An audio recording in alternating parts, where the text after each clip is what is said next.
Assalamualaikum warahmatullahi wabarakatuh. Nah, kita jumpa lagi di sesi ini ya. Kita akan membahas mengenai tujuan laporan keuangan. Ditinjau dari perumusan tujuan. Jadi, akuntansi lahir untuk memberikan jasa kepada penggunanya berupa informasi keuangan untuk pengambilan keputusan. Jadi, ini kita kembali pada prinsip utama bahwa kegunaan dari akuntansi itu adalah pemberian jasa kepada para pengguna untuk pengambilan keputusan ekonomi seperti itu ya. Perumusan tujuan laporan keuangan merupakan dasar utama pada teori akuntansi.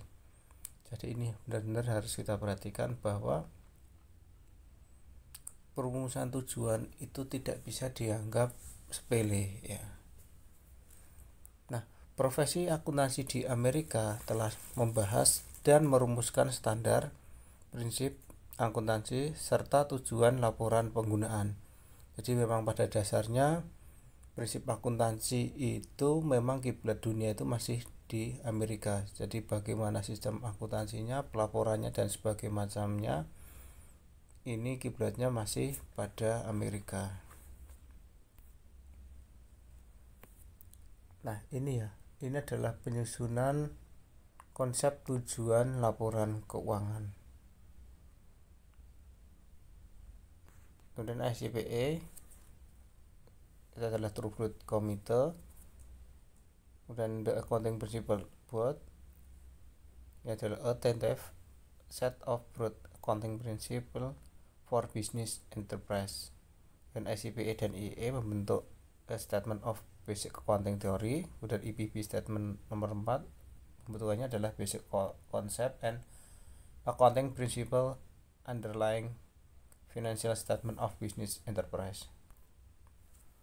Dan kita membahas dulu mengenai tujuan laporan keuangan.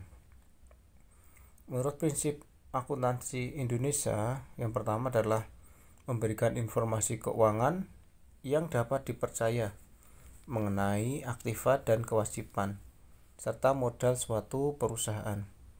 Kemudian yang kedua adalah memberikan informasi yang dapat dipercaya mengenai perubahan dalam aktiva neto suatu perusahaan setelah terjadi kegiatan usaha. Dan yang ketiga, memberikan informasi keuangan yang membantu para pemakai laporan di dalam menaksir potensi perusahaan dalam menghasilkan laba. Dan yang keempat, memberikan informasi penting lainnya mengenai perubahan dalam aktiva dan kewajiban suatu perusahaan seperti informasi mengenai aktivitas pembiayaan dan investasi. Dan yang kelima, untuk mengungkapkan sejauh mungkin informasi lain yang berhubungan dengan laporan keuangan yang relevan untuk kebutuhan pemakai laporan mengenai kebijakan akuntansi yang dianut oleh perusahaan. Dan menurut EPB Statement nomor 4, ini dibagi menjadi tujuan khusus, tujuan umum, dan tujuan kualitatif. Nah, tujuan umumnya, yang maksudnya tujuan khususnya, untuk menyajikan laporan posisi keuangan, hasil usaha, dan perubahan posisi keuangan lainnya secara wajar dan sesuai dengan prinsip GAAP tadi ya. Kemudian untuk tujuan umumnya ada 5. Yang pertama adalah memberikan informasi yang terpercaya tentang sumber-sumber ekonomi dan kewajiban suatu perusahaan. Kemudian yang kedua, memberikan informasi yang terpercaya tentang sumber kekayaan bersih yang berasal dari kegiatan usaha dalam mencari laba. Dan yang ketiga, memberikan informasi keuangan yang dapat digunakan untuk menaksir potensi perusahaan dalam menghasilkan laba.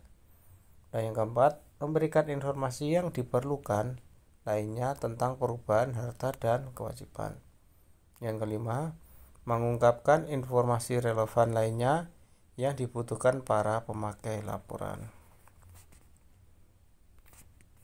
Dan tujuan kualitatif yang pertama adalah relevansi. Ini relevansi ya. Kemudian understandability, jadi dapat dimengerti. dan variability dapat diverifikasi. Kemudian neutrality adalah netral, maksudnya tidak menguntungkan atau merugikan pihak manapun, jadi harus sesuai kenyataan. Kemudian timelines, ya berarti laporan keuangan itu terikat oleh waktu, jangka waktu tertentu seperti itu ya. Kemudian adalah comparability, maksudnya dapat comparability itu dapat diperbandingkan dengan laporan keuangan yang lain. Dan completeness itu sifatnya laporan keuangan itu harus lengkap. Konsep dasar laporan keuangan menurut Routledge Committee. Nah, konsep ini mencakup sifat-sifat kualitatif dan definisi tentang elemen laporan keuangan. Nah, sifat-sifat kualitatif menurut ini tadi ya. Menurut Routledge Committee itu adalah kualitas utamanya, ada kualitas sekunder dan pertimbangan cost and benefit. Kalau kualitas utama menimbangkan pada relevance, reliability, variability, dan completeness. Dan kualitas sekunder ini menitik beratkan comparability dan konsistensi. Kemudian pertimbangan cost benefit ini mencakup mengenai cost benefit dan materiality.